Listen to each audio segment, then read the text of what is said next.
IIT JEE और NEET के लिए इस प्रश्न में आप यहाँ देख पा रहे हैं कि दो वायर सेम डायरेक्शन में करंट रखे हुए हैं। ऐसे में जब दो वायर में सेम डायरेक्शन में करंट फ्लो होता है तो उनके बीच में फोर्स पर यूनिट लेंथ जो लगता है वो अट्रैक्टिव लगता है, और इस फोर्स पर यूनिट लेंथ को म्यू नॉट अपॉन 4 पाई 2I1 I2 अपॉन R से दिखाया जाता है, जहाँ पर I1 और I2 इसमें दोनों में सेम डायरेक्शन में फ्लो होने वाले करंट हैं। कंडीशन ये है कि इसमें डीसी करंट फ्लो होना चाहिए, क्योंकि मैग्नेटिक इफेक्ट ऑफ करंट जो है वो डीसी करंट के द्वारा शो होता है। तो इस प्रकार दो वायर में अगर सेम डायरेक्शन में करंट फ्लो हो रहा है तो attractive force per unit length इस तरह से दिखाया जाएगा।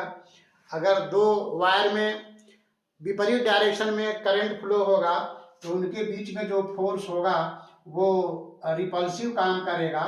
तो इसमें अगर I1 करंट है और इसमें I2 करंट है तो इन दोनों वायर पर फोर्स पर यूनिट लेंथ जो होगा इस तरह से बाहर की तरफ होगा। इस तरह से दोनों वायर ड्यू टू रिपल्सन दूर भागेंगे, और अगर वायर में सेम डायरेक्शन में करंट है तो अट्रैक्शन के कारण दोनों करीब आएंगे। इस अट्रैक्टिव फोर्स को दिखाने के लिए आप यहाँ देख पा रहे हैं कि एक सर्किट बनाया गया है जिसको रोजेट्स स्पाइरल बोलते हैं।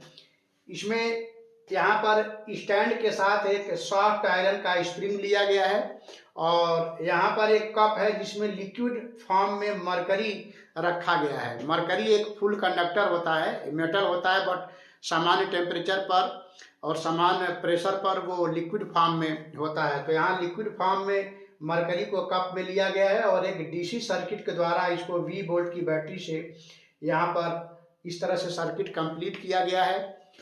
अब जब इसमें की को ऑन करेंगे तो इसमें डीसी करंट फ्लो होगा। इस प्रकार स्प्रिंग के दो लेयर में सेम डायरेक्शन में करंट फ्लो करेगा, इसलिए उन दोनों में आपस में अट्रैक्शन होगा।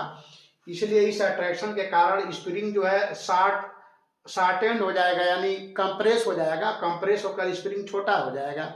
जब स्प्रिंग छोटा हो जाएगा तो लिक्विड मरकरी से इसका संपर्क छूट जाएगा। ऐसे में सर्किट जो है ऑफ हो जाएगा।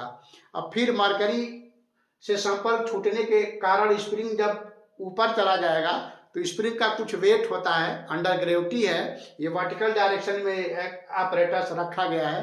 तो ड्यू टू वेट स्प्रिंग जो है नीचे इलांगेट होगा, नीचे उसकी लंबाई बढ़ेगी, और फिर वो आकर के लिक्विड मरकरी से संपर्क बना लेगा। जैसे ही लिक्विड मरकरी से उसका टच होगा फिर सर्किट कंप्लीट हो जाएगा, और फिर स्प्रिंग के दो लेयर के बीच में सेम डायरेक्शन में करंट फ्लो होगा, फिर उनमें अट्रैक्शन होगा, इसलिए स्प्रिंग फिर से छोटा हो जाएगा कंप्रेस होकर के, फिर संपर्क छूट जाएगा। इस तरह से बार बार ये वेट के कारण नीचे आएगा, सर्किट कंप्लीट होगा, फिर कंप्रेस होकर के ऊपर जाएगा। इस तरह से बार बार ये घटना होगा, और ऐसे में जैसे ही उसका लिक्विड मरकरी से संपर्क होगा तो टिक टिक करके आवाज होगा।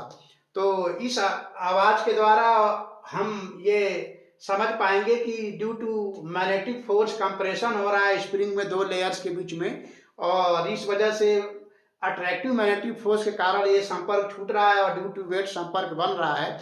तो इस ऑपरेटर्स के द्वारा दो वायर में अगर सेम डायरेक्शन में करंट फ्लो हो रहा हो तो कैसे अट्रैक्टिव फोर्स लगता है उसको यहाँ पर दिखाने यानी डिमॉन्स्ट्रेट करने की कोशिश किया गया है। तो इस पूरे ऑपरेटर्स और डिवाइस को रोजेट्स स्पाइरल कहते हैं, और इसके द्वारा यहाँ पे दिखाया गया है कि सेम डायरेक्शन में अगर दो पैरेलल वायर में करंट फ्लो हो रहा हो तो किस तरह से अट्रैक्टिव फोर्स लगता है, और अगर विपरीत डायरेक्शन में करंट फ्लो हो रहा हो तो वो रिपल्सिव फोर्स लगता है। लेकिन यहाँ पर अट्रैक्टिव फोर्स दिखाने की कोशिश किया गया है। ध्यान रहे कि स्प्रिंग जो है सॉफ्ट आयरन का बना हुआ है, और बहुत जो है इसके अंदर कंप्रेसिबिलिटी है, और सॉफ्ट आयरन होने के कारण ये आसानी से जो है कंप्रेस हो जा रहा है। आपको पता होना चाहिए कि मैग्नेटिक फोर्स जो होता है बहुत कम होता है in comparison of electrical force.